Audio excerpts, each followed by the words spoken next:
St Edmund's Church in Castleton is a 12th century church just a short stroll from Peveril Castle.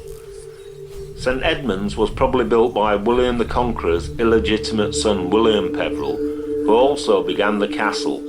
It was not intended as a church but as a garrison chapel for soldiers stationed in the castle. Peveril began building a perimeter wall for the castle in 1086, the same year as the Domesday Book, and the village of Castleton grew up at the base of the hill.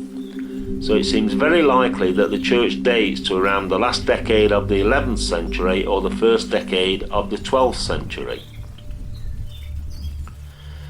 Peveril enclosed the new settlement of Castleton within an earthwork called the Town Ditch, and the church was built on a mound within this enclosure. Throughout the 12th century, the castle custodian was also the church patron, and the link between castle and church is emphasised by the fact that the common name for the church was not St Edmund's, but the Church of Pique Castle.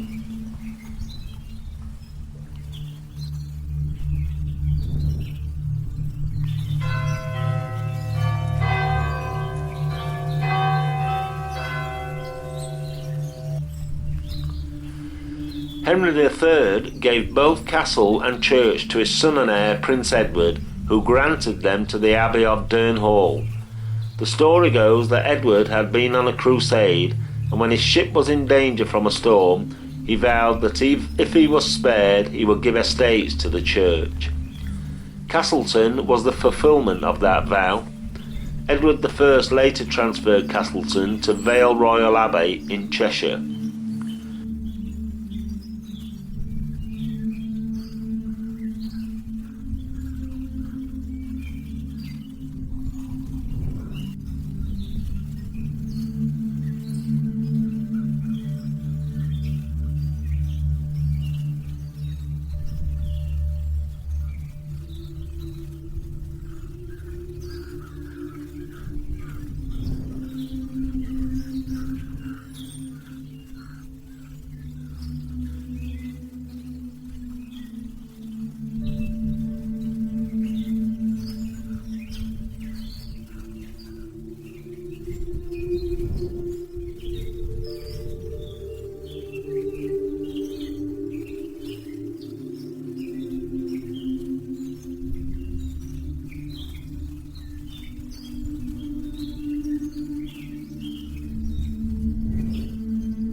St Edmund's, in common with many other churches in the country, was extensively reordered in the 19th century, and it was thought that any historic painting had been lost during this process. However, the collapse of some plaster from the south wall of the nave in 2012 revealed a small fragment of wall painting. This painting and some text revealed sometime later were conserved by the wall painting conservators Stephen Rickaby and Lisa Sheckaday during April 2024.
The best reminder of the first Norman building is a finely formed chancel arch, decorated with traditional Norman zigzag patterns.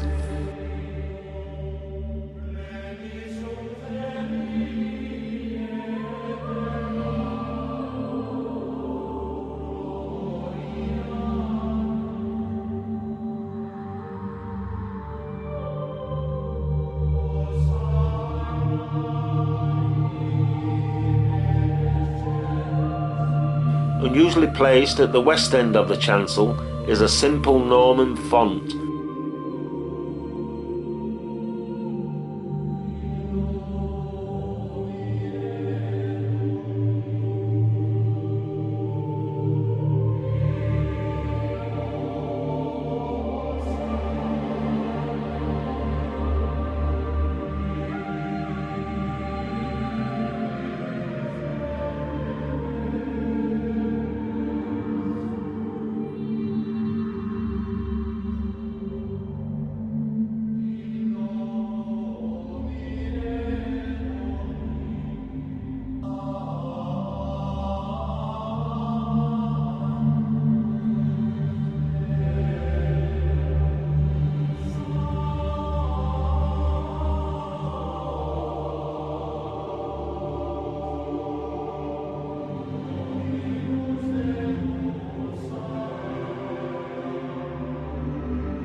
In the northwest window, Nearest the arch is the only piece of medieval glass remaining in the church, a figure of a saint thought to be 14th century.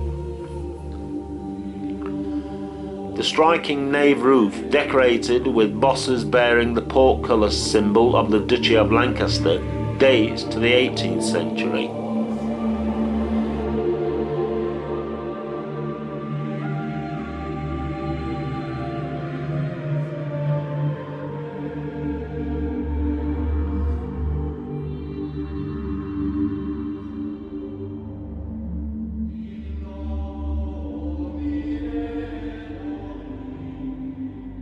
And one of the nave windows was designed by the celebrated Victoria artist Charles Eamer Kemp.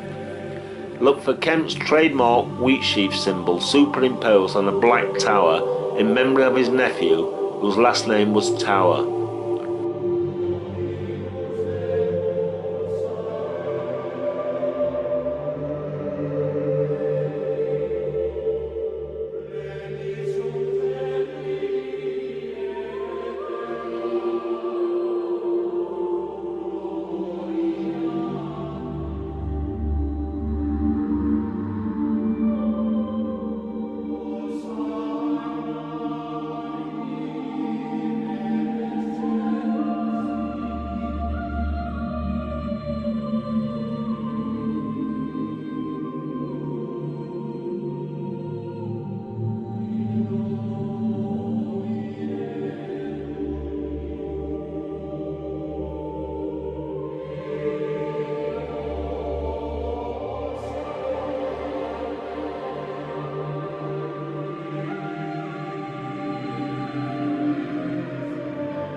In a display case near the pulpit is a copy of the 1716 Vinegar Bible, so called because the parable of the vineyard is printed as the parable of the vinegar.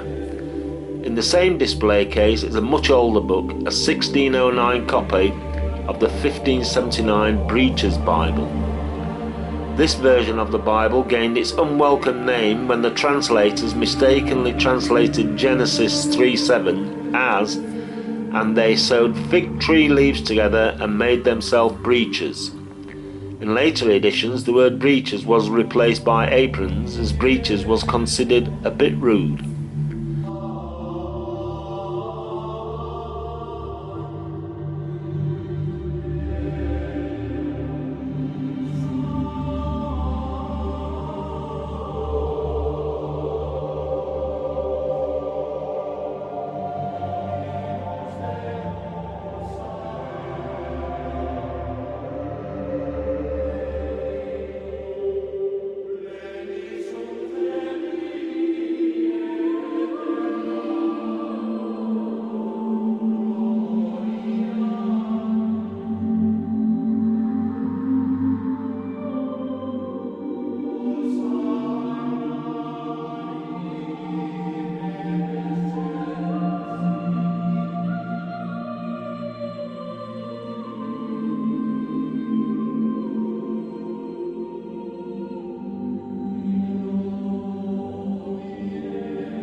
Another nave feature are the 19th century lamps on the pew ends.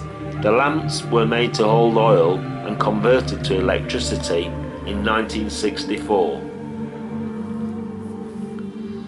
The nave is full of very fine 17th century box pews bearing the names of the families who sat there.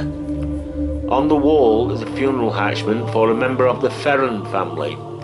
Hatchments usually stood outside the house of a person who died, and after a year they were brought inside the church.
St Edmund's is a lovely historic building well worth a visit. It's just a short walk from the castle and is usually open during daylight hours.